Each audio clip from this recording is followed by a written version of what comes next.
On the 6th of February 2016, the high-resolution imaging science experiment camera on NASA's Mars Reconnaissance Orbiter captured a curious image of the surface of Mars.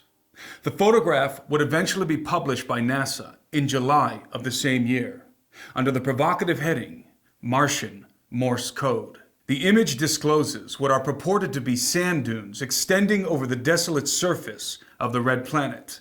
But unlike any known sand dune configurations on Earth, these Martian dunes consist of interlocking multi-directional lines and discontinuous mounds that form a complex grid-like pattern reminiscent of a circuit board and, in some segments, of Morse code.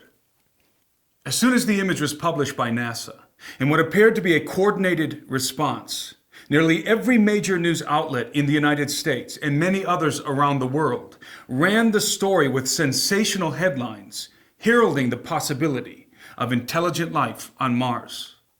Paradoxically, after provoking the commotion in the first place, NASA roundly denied the notion that the Martian sand dunes were anything more than a naturally occurring topographical phenomenon generated by bidirectional winds. However, since no precedent for such a complex sand dune configuration exists on the Earth, NASA was forced to admit that they cannot fully explain how the so-called Martian Morse Code was actually created. I believe that a precedent for such a phenomenon does in fact exist on the Earth, but not in the form of sand dunes and not naturally occurring. In 2008, the late researcher David Flynn published an article entitled "The Geoglyphs of Tiahuanaco." Flynn made an astounding discovery while viewing satellite images over the region surrounding the antediluvian megalithic site of Tiahuanaco near Lake Titicaca in the high plains of Bolivia, a region known as the Altiplano. What he discovered was a vast network of strange geoglyphic configurations comprised of multi-directional lines, rectangular cells, and circular mounds that form a continuous circuit-like grid extending for hundreds of miles over the Altiplano. Some of the lines are raised above the terrain, while others are engraved into the bedrock at various depths, creating a colorful array of earthen glyphs. Like the Nazca lines in Peru, the geoglyphs of Tiahuanaco can only be viewed from a high-altitude perspective. In his article, Flynn postulated that the geoglyphs must have been artificially constructed, but due to their extensive scope and complexity, could not have been devised by primitive hands. He further proposed that the geoglyphs may represent an unknown and arcane written language or cipher similar to Morse code, or more analogously, to a form of communication and calculation developed or adapted by the Inca called quipus and yupana. Quipus and yupana were the Inca's only form of recorded communication. While quipus utilized an integrated system of ropes and knots, varying in size, color, and composition to convey spoken language, yupana incorporated a system of rectangular cells and circles to convey numeric values. The quipus and yupana cipher was so complex that it was capable of communicating incredibly detailed information concerning historical events, census records, calendrical data, and military organization. The decrypting of these coded communications was a secret known only to the Inca elite. When NASA's Morse code on Mars photograph is juxtaposed with the geoglyphs inscribed into the landscape of the Bolivian high plain, the similarities are apparent. Both earthen and Martian geoglyphic configurations, though composed of different elements, share the same quipus and yupana-like characteristics of interlocked multi-directional lines, rectangular cells, and discontinuous circular mounds. Of course, NASA has made no such comparison, at least not publicly. All of this may seem coincidental or even inconsequential, and maybe it is. But at the very least, it begs the question, why does NASA continually provoke the discussion of intelligent life on Mars with one hand, and then assure us that it is entirely implausible with the other? Might this be a procedure of soft disclosure? Predictive programming designed to gradually condition the public in anticipation of a forthcoming revelation concerning Mars and extraterrestrial life. Whatever the case, the indisputable reality is that, whether intentional or not, the world has been thoroughly inculcated with the idea of extraterrestrial contact. Aliens have been the subject of a multitude of television productions and blockbuster films over the last decade. However, there seems to be a measurable increase of interest in the subject as of late. Dozens of films have emerged within the last year alone featuring alien-related content.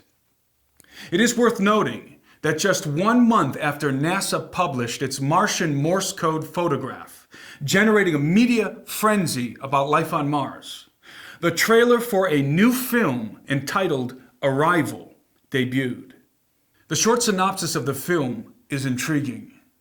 A linguist is recruited by the military to assist in translating alien communications. Again, this may be entirely coincidental, but it follows on the heels of other conspicuous intimations. In November of 2015, Pepsi Studios, a film production company subsidiary to Pepsi Corporation, published a short film on the internet entitled Black Knight Decoded. The film plays on the popular legend of the Black Knight satellite, an alleged ancient object of extraterrestrial origin, which has been orbiting the Earth for thousands of years. The object is said to have been discovered in 1899 by Nikola Tesla, and its existence confirmed in a photograph published by NASA in December of 1998.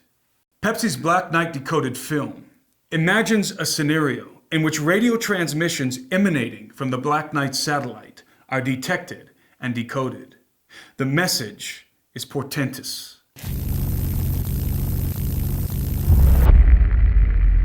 We came to you many thousands of years ago, when your civilization was young. You have grown quickly and efficiently, but you still have so much to learn. if you want us to return. On the night of your next full moon, The people of Earth must show us they are ready. We will be watching. There are many good videos online breaking down the suggestive content embedded in this Pepsi production. So I won't be decoding the film myself in this analysis, except to point out one cursory detail. The voice you heard heralding the extraterrestrial message to mankind from the Black Knight satellite belongs to music icon Usher. The reason I highlight this seemingly trivial detail is because it signals what I believe to be the occult endgame of an ancient conspiracy, which endeavors to literally usher in the return of ancient extraterrestrial gods and to resurrect their antediluvian empire that was obliterated in the waters of the Great Flood.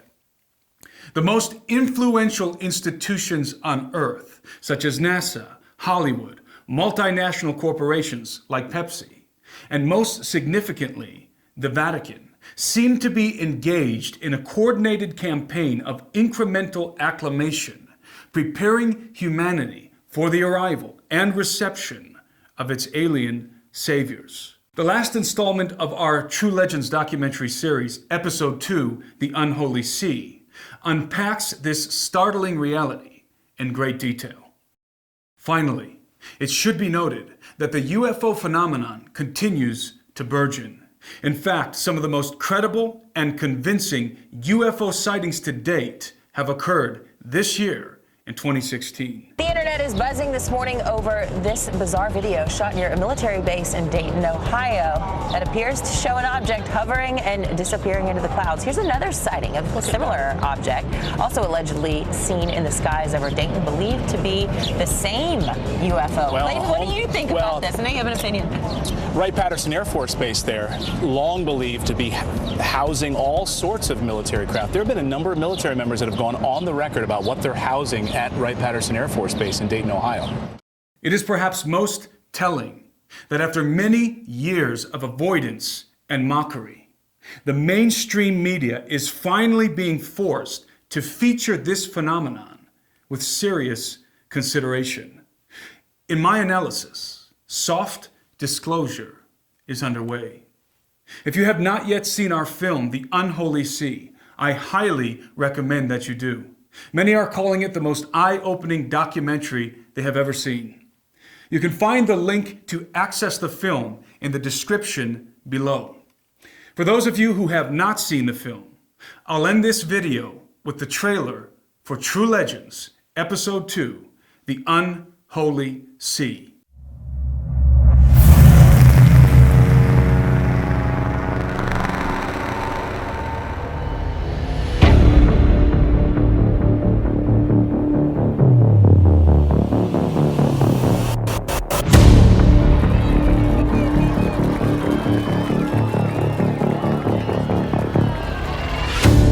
They say this thing had been dead for maybe a day or two. We estimated his size at approximately 12 to 10 feet tall. The giant killed the first team that they came across. He was extremely big and fast and agile for a guy that size. The popes and the agents of the Holy See have known about the giants for many centuries. And do you believe that they have artifacts from the past that would help explain some of what's going on? Absolutely sure. The Vatican knows all the secrets.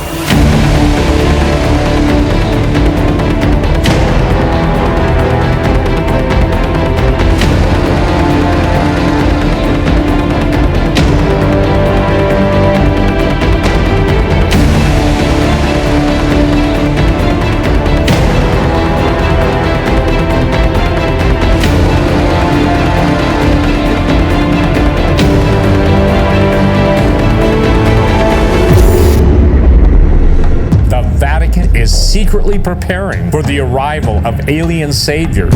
They seem to be intentionally creating dogma that is going to position the Roman Catholic Church to be at the forefront of an official disclosure moment. The Vatican is involved in ufology in ways that they can't even imagine. So while we're standing here in the headquarters of the Jesuits, tell us about Mount Graham.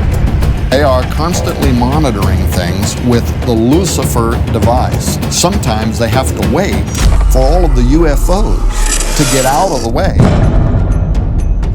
I would like to tell you more about Zechariah Sitchin. He told me, John Mario, one night I wake up and I saw an Anunnaki sitting on my bed.